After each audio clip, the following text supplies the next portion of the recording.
சேர்ந்தவர்கள் இல்லைன்னு சொல்லி அமைச்சருக்கு சேகர்பாபு அவர்களுக்கு சில விஷயத்தை நான் தெளிவுபடுத்த விரும்புகின்றேன். அவருக்கு திருப்பரங்குன்றத்தினுடைய சரித்திரம் சேகர்பாபு அவர்களுக்கு தெரியுமா?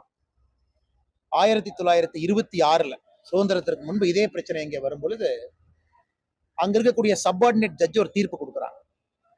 திருப்பரங்குன்றம் கோயில் எந்த டவுட்டுமே இல்லை, தேவஸ்தானத்துக்கு சொந்தம். மலை யாருக்கு சொந்தம்? அந்த பகுதிக்குள்ள அரசு நிலங்கள்ல இருந்து அரசுக்கு சொந்தமான 1926 கொடுக்கப்பட்ட தீர்ப்பு என்பது மிக தெளிவா இருக்கு. திருப்பரங்குன்றத்தை பொறுத்தவரை அது முழுமையா கோயிலுக்கு சொந்தம். அது 1926 அப்பீலுக்கு போறாங்க ஹைகோர்ட். 30 நாள் சபார்டினேட் ஜட்ஜில் நடந்த ஒரு என்கொயரி, ஒரே நாள் ஹைகோர்ட்ல இருவரும் சமாதானமா போங்கன்னு சொல்றாங்க. 1931 ஃபைனல் பிரிவி கவுன்சில், அதான் highest law of the land. Privy council என்ன சொல்றாங்கன்னா, இது மிக தெளிவாக, இது முழுமையாக சபார்டினேட் ஜட்ஜ் கொடுத்திருக்கக்கூடிய தீர்ப்பை ஏத்துக்கிறோம், இது முழுமையா கோயிலுக்கு சொந்தம். அதோட பிரச்சனை முடிஞ்சது. அதன் பிறகு ரயில்வேஸ் அந்த கோயில் இருக்கக்கூடிய பாறையெல்லாம் உடைச்சு அதை மைனிங் பண்ண முற்பட்ட பொழுது கூட திருப்பரங்குன்ற கோயிலுடைய அத்தாரிட்டிஸ் அதை தடுக்கிறாங்க. நான் சொல்றது ஆங்கிலேயர்கள் காலத்துல. இன்னைக்கு ஆங்கிலேயர்கள் இந்து மக்களுக்காக தற்காத்த ஒரு கோயிலை இப்ப இருக்கக்கூடிய அந்த திராவிட கும்பல், குறிப்பாக திராவிட முன்னேற்ற கழகம் அதை கொடுப்பதற்கு தயாரா இருக்கிறது தான் வேடிக்கை.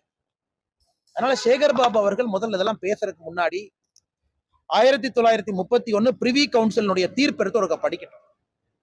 இன்னைக்கு புதிதாக இன்னொரு மதத்தை சார்ந்தவர்கள் இதை பிரச்சனை ஆரம்பிக்கிறாங்க. மேல காவல்துறை அனுமதிக்கிறாங்க, அங்க போய் சாப்பிட்றாங்க, ஆடு எடுத்துட்டு போறாங்க, ஒரு மக்களால் தேர்ந்தெடுக்கப்பட்ட எம்பியை எடுக்கிறாங்க. ஒரு எம்பி மேல நடவடிக்கை எடுக்க துப்பில்லை அவருக்கு. இன்னைக்கு சேகர்பாபு அவர்கள் வீர வசனம் பேசிட்டு இருக்காங்க. சட்டத்துறை அமைச்சர் ரகுபதி சொல்றாங்க இரும்பு கடம் கொண்டு அடக்குவோம். நேற்று நீங்க அடக்கின லட்சணத்தை தானே பார்த்தோம்.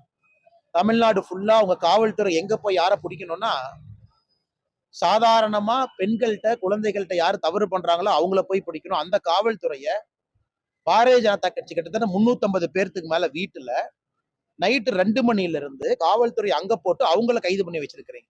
நன்றி சொல்லிக்கிறேன் காவல்துறைக்கு. ஏன்னா அந்தந்த ஊர்ல பாரதிய ஜனதா கட்சி தலைவர்களை நீங்க பெருசா வளர்த்திக்கிட்டு இருக்கீங்க. தெருவுல எங்க ஆளுகளை பெரிய ஆள் ஆயிட்டு இருக்காங்க. போலீஸ் 10 பேர் கைதா பண்ற அளவுக்கு நீங்க பெரிய ஆள் ஆயிட்டீங்களா? அதனால முதல்ல தமிழக காவல்துறைக்கும் முதலமைச்சருக்கு நன்றி சொல்லிக்கிறேன். நேற்று 350க்கு மேற்பட்ட இடத்துல தமிழக பாரதிய ஜனதா கட்சியை கைது பண்ணி வச்சதுக்கு. ஏன்னா நீங்களே பெரிய ஆள் ஆக்குறீங்க, மக்கள் நாயகர்கள் அவங்களை கொண்டு வர்றேன். அதே நேரத்துல அந்த காவல்துறை எங்க பயன்படுத்தி இருக்கணும்? 4 மணிக்கு மதுரை மெட்ராஸ் ஹைகோர்ட் பெஞ்ச், மதுரை பெஞ்சில் தீர்ப்பு வந்த பிறகு எங்க போச்சு உங்களுடைய கௌரவம், உங்க வீரம் எல்லாம்? 1 மணி நேரத்துல மக்கள் சேர்ந்து இருக்கிறாங்க. தீர்ப்பு கொடுக்கப்பட்டு 1 மணி நேரத்துல மக்கள் நிக்கிறாங்கன்னா எந்த அளவுக்கு தன்னெழுச்சியாக மக்கள் வந்திருக்கிறாங்க. ஆனால் சேகர்பாபு அவர்கள் முதல்ல சரித்திரத்தை தெரிஞ்சுக்கணும். வெறும் காவி வேட்டியை கட்டிக்கிட்டு பட்டைய போட்டுக்கிட்டு நான் முருக பக்தன், நான் சிவபக்தன் சொல்லி தெரிஞ்சா மட்டும் பத்தாது. சேகர்பாபு அவர்கள் உண்மையான ஒரு சனாதன தர்மத்தை நம்பிக்கை இருக்கக்கூடிய மனிதர்னா, சனாதன தர்மம் இந்து தர்மம் வேறுபடுத்தாதுங்கண்ணா. இஸ்லாமியர்களாக இருந்தாலும் நம்ம சகோதரர்கள் தான். ஆனா இதுல பிரச்சனை ஆரம்பிப்பவர்கள் யார்? இத்தனை காலமாக அமைதியாக இருந்த திருப்பரங்குன்றத்துல பிரச்சனை ஏற்படுத்தி இருப்பவர் யார்? இதை முதல்ல சேகர்பாபு அவர்கள் ரகுபதி அவங்க இரும்பு கடத்தை கொண்டு அடக்குவோன்னு அந்த சீன் போட்டு சுத்துனீங்கன்னா உங்களை எப்படி அடக்க முடியும் என்று எங்களுக்கு தெரியும். அதே மாதிரி நாங்கள் அடக்கி காட்டுவோம். அதுக்குள்ள போக வேண்டாம்னு நினைக்கிறேன். அதனால வார்த்தையை பயன்படுத்தும் பொழுது ரகுபதி அவர்கள் வார்த்தையை சரியா பயன்படுத்தணும். இன்னைக்கு எம்எல்ஏவா இருக்கேன், அமைச்சரா இருக்கேன். எத்தனை நாளைக்கு எம்எல்ஏ அமைச்சரா இருந்துருவீங்க? நாளை காலையில் இருந்துருவீங்களா? அதனால எம்எல்ஏவாக இருக்க, அமைச்சரா இருக்குன்னு சொல்லிட்டு இந்த வாய்க்கு வந்ததெல்லாம் பேசுனீங்கன்னா உங்களை எப்படி அடக்க வேண்டும் என்பது எங்களுக்கும் தெரியும். நாங்கள் அதை செய்தி காட்டுவோம். மக்கள் பிரதிநிதியா இருக்கிறீங்கிற ஒரே காரணத்துக்காக மரியாதை கொடுக்குறோம். அந்த மரியாதையை தற்காத்து கொண்டு பேசுகின்ற வார்த்தைகள் சரியா இருக்கணும். அதனால இரும்பு கடம் கொண்டு அடக்குவோம். இவங்களாம் தப்பு பண்ணவங்களா?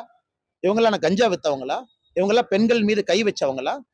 இவங்கெல்லாம் முருகபெருமானுக்காக பக்தர்களாக அங்கே திருப்பரங்குன்றத்துல அந்த பகுதியில கோர்ட் அனுமதி கொடுத்த பிறகு அங்க சேர்றவங்க எப்படி இரும்பு கடத்தை கொண்டு அடக்குவீங்க? அவங்களாம் தப்பானவங்களா? இன்னைக்கு நான் முதலமைச்சருக்கு சொல்றேன், தமிழகத்துல லோக்சபா ஒரு கேள்விக்கு பதில் சொல்லியிருக்கிறாங்க. எந்த அளவுக்கு தமிழகத்துல கஞ்சா புழக்கம் அதிகமா இருக்குன்னு அதை நான் படிக்கிறேன், கேளுங்க. அதில் கவனம் கொடுங்க. 2021 தமிழ்நாட்டுல NDPS யாரெல்லாம் போதைப் பொருள் விற்கிறாங்களோ மொத்தமாக 2021 போடப்பட்ட வழக்கு 9632 பேருக்கு மேல வழக்கு போட்டிருக்கோம், NDPS கேஸ்.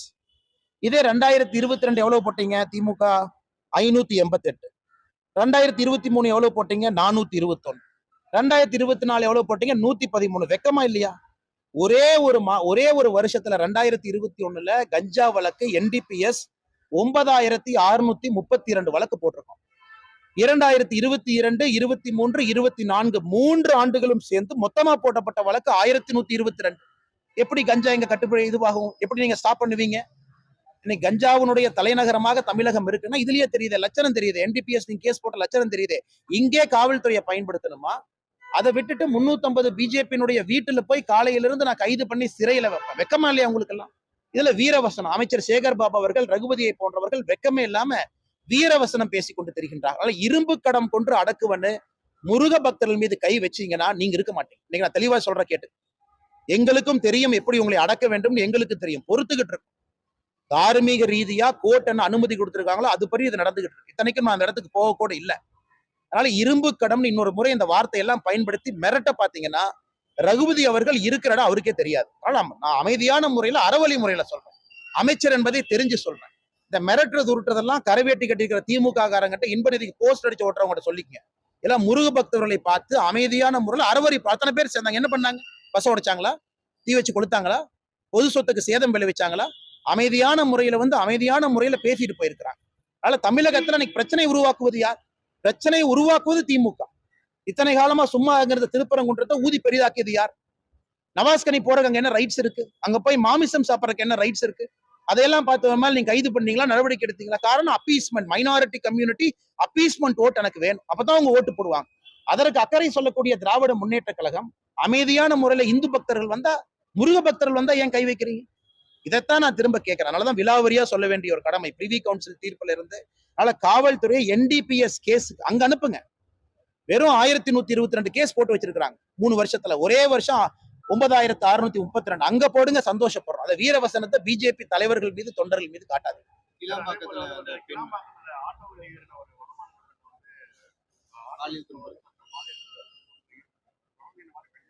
ஒரு நாளுமே எங்கன்னா தமிழகத்துல காலையில எந்திரிக்கும் போது நம்ம எல்லாம் சாமி கும்பிட்டு தான் எந்திரிக்கணும். நேற்றைய விட இன்னைக்கு என்ன கோரமா இருக்கும், இன்னைக்கு விட நாளைக்கு என்ன கோரமா இருக்கும். கிளாம்பாக்கத்துல சென்னையினுடைய மைய பகுதியில ஒரு பெண்ணை ஆட்டோல ஒருத்த கடத்திட்டு போறான். அதை பார்த்த யாரோ ஒரு நபர், நல்ல ஒரு மனிதர், போலீஸ் கண்ட்ரோல் ரூமுக்கு போன் பண்ணி அந்த பெண்ணை மீட்க வேண்டிய கட்டாயம் நமக்கு வந்திருக்கு. சென்ட்ரல் சிட்டில இவ்வளவு போலீஸ் வச்சிருக்கிறீங்க, ரோந்து படை வச்சிருக்கிறீங்க, வண்டி வச்சிருக்கிறீங்க, 2 வீலர் வச்சிருக்கிறீங்க, பேட்ரோல் போர்ஸ் இருக்கு, பிங்க் வண்டி இருக்கு. உங்களால கட்டுப்படுத்த முடியல. ஒரு சாதாரண மனிதன் அதை பார்த்து விட்டு கண்ட்ரோல் ரூமுக்கு சொல்லி பிடிக்கிறீங்கன்னா, இதை பார்த்து சேகர்பாபு, ரகுபதி போறவர்கள் வெக்கப்பட வேண்டும். இவங்களை இரும்பு கடம் கொண்டு அடக்குங்களே. முருக பக்தர்களை இரும்பு கடம் கொண்டு அடக்குவதற்கு முன்பு இவங்களே இரும்பு கடம் கொண்டு அடக்க மாட்டீங்க. கஞ்சா விற்கிறவனே இரும்பு கடம் கொண்டு அடக்கும். இரும்பு கடம்ங்கிறது முருக பக்தர்கள், இந்துக்கள் மீது தான் இரும்பு கரம். மிச்சவங்க மேல இரும்பு கரம் இல்ல. ஏன்னா மிச்சவங்க ஓட்டு அப்படி போட மாட்டாங்க இல்லைங்களா? இந்துக்கள் ஓட்டு அப்படி பிரிச்சு பிரிச்சு போடுவாங்க, என்ன வேணாலும் அவமானப்படுத்திக்கலாம். அதனால திருப்பரங்குன்றத்திலே நேற்று நடந்திருப்பது ஆரம்பம் மட்டும்தான். இது ஆரம்பம் தான். நேற்று அந்த எழுச்சி என்பது ஆரம்பம். வருகின்ற காலத்துல திமுகவுக்கு தக்க பதிலடி கொடுக்கப்படும், பதிலடி புகட்டப்படும். நிச்சயமா அவங்களுக்கு உகந்துக்கும்.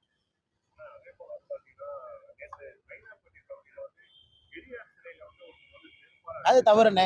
நான் ஏற்கனவே சொன்னது போலதான், பெரியாரின் மீது உடன்பாடு இல்லை, கோயிலுக்கு வெளியே அந்த வாசகத்தை வச்சிருக்கிறாங்க, உடன்பாடு இல்லை, அதை எடுத்துட்டு போய் பொது இடத்துல வச்சிடறோம். பிடிச்சவங்க பாருங்க, பிடிக்காதவங்க போகாதீங்க. மக்கள் பாக்குற பொது இடத்துல வைக்காதீங்க. காமனா கவர்மெண்ட் சொல்ற இடத்துல எல்லா தலைவர் சிலையை வச்சுக்கலான்னு தான் நாங்க சொல்றோம். அதற்காக ஒரு தலைவரை போய் நான் செருப்பில் அடிப்பேன், அவமரியாதை செய்வேன், அவமானப்படுத்துவேன் என்பதில் எங்களுக்கு நம்பிக்கை இல்லை, ஏற்புடையதல்ல.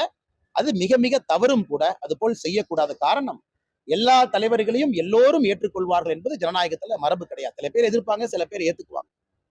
பெரியாரை நாங்களும் பல இடத்துல அவரை ஏற்றுக்கொள்ளவில்லை என்றால் அதற்காக போய் அவமரியாதை செய்வது ஒரு நியாயமான ஒரு விஷயம் அல்ல. இதை யாராக இருந்தாலும் கூட இதை வன்மையா நான் கண்டிக்கிறேன். சரியா, நன்றி. என்ன, தேங்க்யூ.